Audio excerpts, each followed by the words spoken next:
a esta persona y si lo logra excitar. ¿Cuál es el fallo fisiológico que está teniendo en ese momento? Y la mente de una persona de abuso sexual, como les digo, es bastante fuerte. Tan fuerte que por eso desde que logran hacer la erección y la eyaculación, que son vasoconstrictores, al mismo tiempo que son vasodilatadores por la adrenalina, porque están peleando, porque están sometiendo. Y cualquier persona de ustedes, cuando está en un momento de adrenalina, actúa súper rápido y hasta después se cansan y eso, pero en ese momento toda su sangre está haciéndolo, tienen fuerzas de las que no tienen, salen y no saben cómo logran salir. Por ejemplo, los que han tenido accidentes automovilísticos están a 1000 por hora, su corazón está latiendo hasta donde ya no, porque están oxigenando todos lados. Entonces están sus vasos sanguíneos están dilatados para poder llevar ese oxígeno. Pero estas personas están forcejeando con su víctima y deberían de estar dilatando todos lados, pero no lo hacen la parte del pene. Lo logran comprender, lo logran manejar tan fuerte que hacen esa constricción como tal. Y eso les permite hacer el abuso como tal. Es un proceso antibioquímico realmente, antifisiológico completamente, porque lo logran controlar de alguna manera. Entonces, ya la mente se vuelve mucho más producida. Entonces, de alguna manera, vamos a tratar de ver si de alguna manera logramos tener el viaje de los espermatozoides. Primero vamos a entender la parte cavernosa que se encuentra acá. Uy, permítame que vamos a ver si puedo acá hacer una anotación. Vamos a aprovechar ahora sí. Entonces, la parte que está acá es la parte que se logra llenar de sangre. Aquí vamos a tener la parte de la producción de fluido seminal y por eso es que la primera parte de fluido seminal se viene por todo, perdón, se viene para acá abajo y puede salir de alguna manera por el uretra como tal, la uretra como tal. Finalmente, cuando ya logra hacer de manera mecánica el epidemidio que se encuentra acá, donde se encuentran los espermatozoides, que se encuentran en esta sección de acá, pues por eso esa parte, los testículos regularmente logran subir suben y hacen pues de alguna manera una presión y también están bastante calientes porque lo que están buscando es hacer que el líquido esté, pues es un poco pastoso, pero si logramos subir 1 o 2 grados, ¿qué es lo que sucede? Se pone más líquido, lo cual puede viajar por todo este sector para poder unirse al fluido seminal y poder salir, que esta es esa mancha, que lo que le llamamos semen, ese líquido semen que es blanquecino con transparente como tal. Espero que esto les haga entender muchas cosas.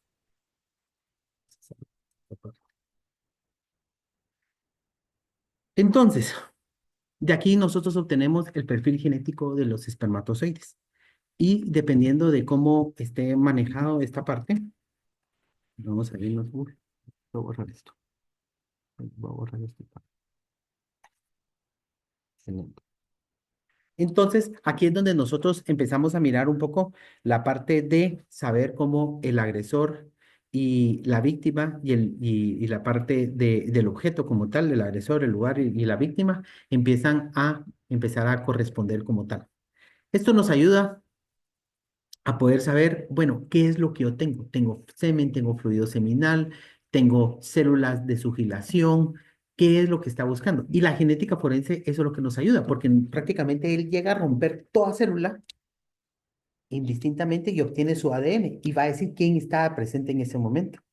Por eso es importante también las bases de datos, que ya los vamos a ver, donde viene un poquito los resultados de todo eso. Seguimos moviendo para que nos...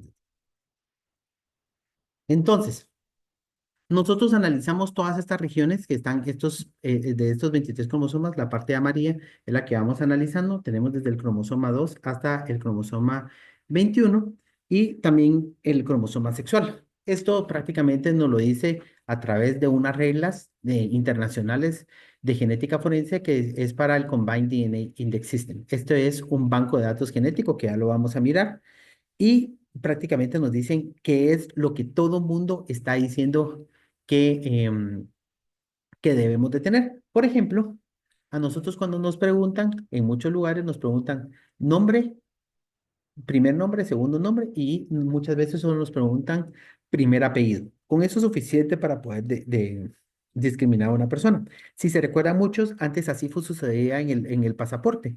Nos pedían nada más primer nombre y primer apellido. Ahora ya no. Ahora ya nos dan primer nombre, primer apellido y segundo apellido como tal, o apellido materno y paterno.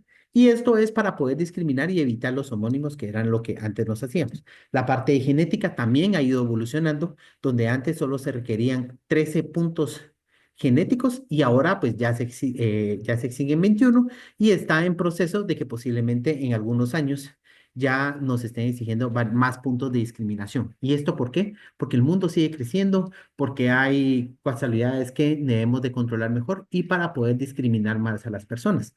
Por ejemplo, los que son de Guatemala, que miro que hay varios aquí de Guatemala, lo que cuando teníamos el número de cédula, ahora con el DPI todavía somos más discriminativos de lo que éramos con el número de cédula como tal, ¿verdad? Es algo que tenemos que tomar en cuenta.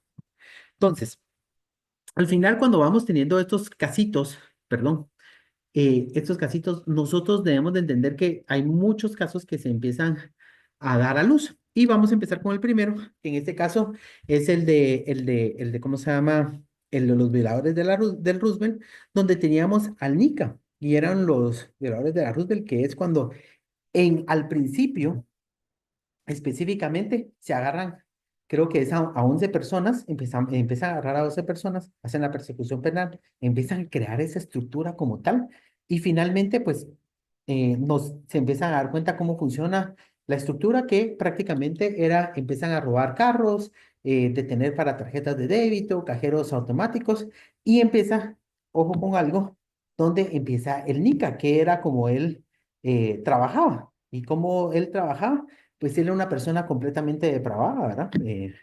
Hasta lo dice en parte de los análisis psiquiátricos que él tuvo, que hay muy importante, para mí es uno de los mejores dictámenes de psiquiatría forense sobre las escenas del delito que se ha hecho completamente, como esta persona pues necesitaba de más estímulos, se podría decir, necesitaban de más estímulos para poder tener esa agresión sexual como tal. ¿Y qué era lo que lo hacía? Él prácticamente se empieza a secuestraban chicas, las sometía a uno de los carros porque iban en varios carros, las llevaban para los cajeros automáticos, mientras tanto, pues parte de la banda trataba de abusar de la chica. Lógicamente, no todos tienen ese componente y no sucede una erección como tal pero a él le generaba morbo como tal y lograba, entonces como ya empezaba a lograr la erección porque él iba calmado, ya finalmente él era el que lograba hacer la violación como tal.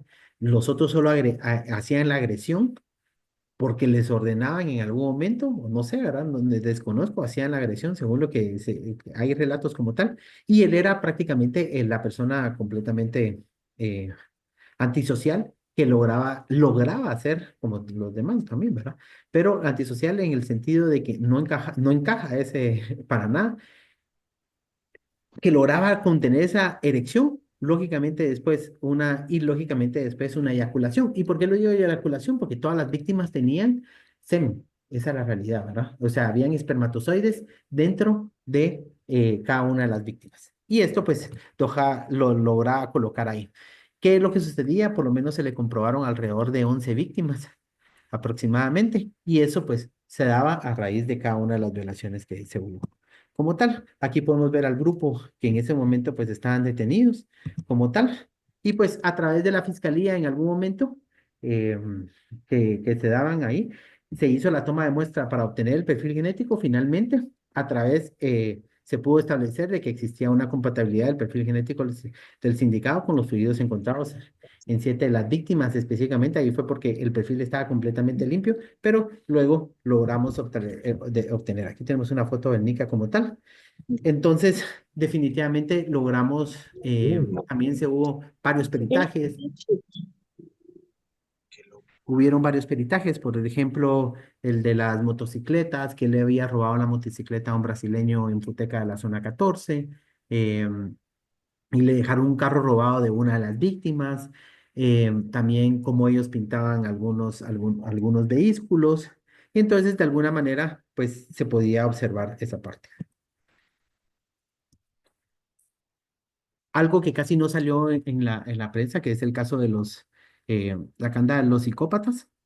La banda de los psicópatas fue, para mí, ha sido uno de los casos más importantes realmente. ¿Y por qué fue eso? Estas personas, la pregunta es, cuando uno tiene violadores sexuales, la pregunta es en qué momento se vuelven violadores sexuales en serie. Quiere decir que ya no es una sola víctima, sino ya son más víctimas.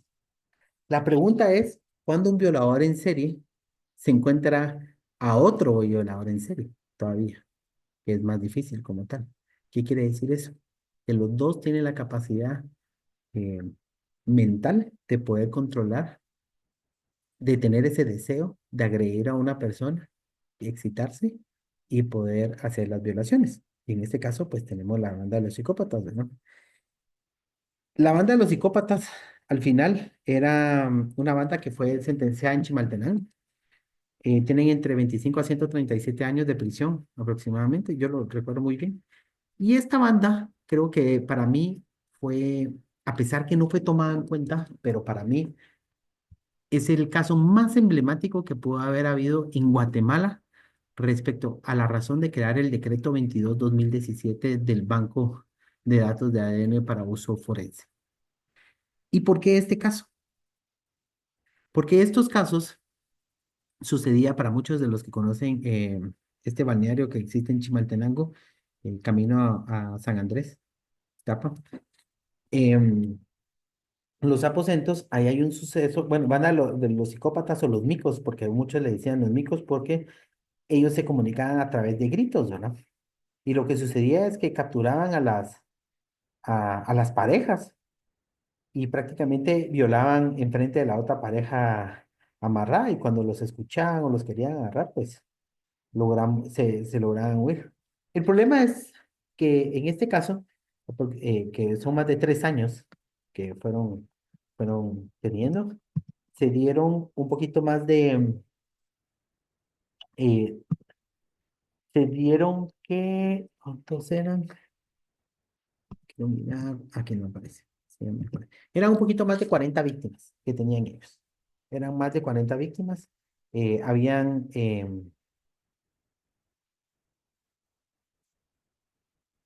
muchas víctimas que se iban dando y de esto de los micos y prácticamente se dieron un poquito más de 40 víctimas que se fueron dando y la verdad es que poder entrar a poder decir, entramos y hablar de estas personas, de cómo puedes unir a todas las personas que fueron primos, que habían hermanos también, y que lograron en algún momento poder violar a todas estas personas, tener ese mismo deseo. Y aquí es donde viene la introducción al banco de datos de ADN, que es en el 2017.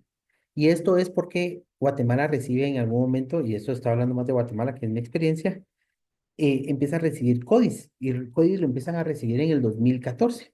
Y este CODIS al final es un banco de datos genético donde uno puede transcribir todos los números que ustedes vieron de un perfil genético y darle un número de muestra. Ahí no van datos sensibles, sino todos son números, por eso es tan segura esa base de datos. Nadie sabe quién está ahí, quién no está ahí, ni qué evidencia es, porque hay que llevar una base de datos alterna a la par para saber quién está ahí metido y cómo está metido ahí. Y esta prácticamente nos ayuda a organizar datos con fines humanitarios, criminal y tanto de referencia. Regresando un poquito a esto, OIS es una respuesta para que no suceda como el caso de Tránsito Enrique López de Villanueva, específicamente si ustedes lo pueden buscar en las redes sociales, Tránsito Enrique López en Villanueva, una agresión sexual.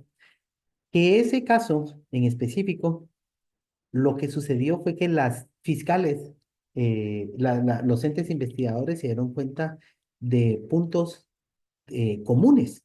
Eso fue lo que pasó. Ellos se dieron puntos comunes porque cuando empezaban a decir, bueno, fíjate que tal víctima me dijo tal cosa. Y cuando la víctima, ay, la mía también me dijo la misma. Y la mía también me dijo lo mismo. Cuando sintieron, ya tenían más de 9 casos del mismo agresor sexual que había sucedido en el mismo área. Pero él no trabajaba solo en el mismo área. Lo que pasa es que la Fiscalía de Villanueva, los agentes investigadores de Villanueva fueron los que se dieron cuenta que tenían un caso específico, de un violador.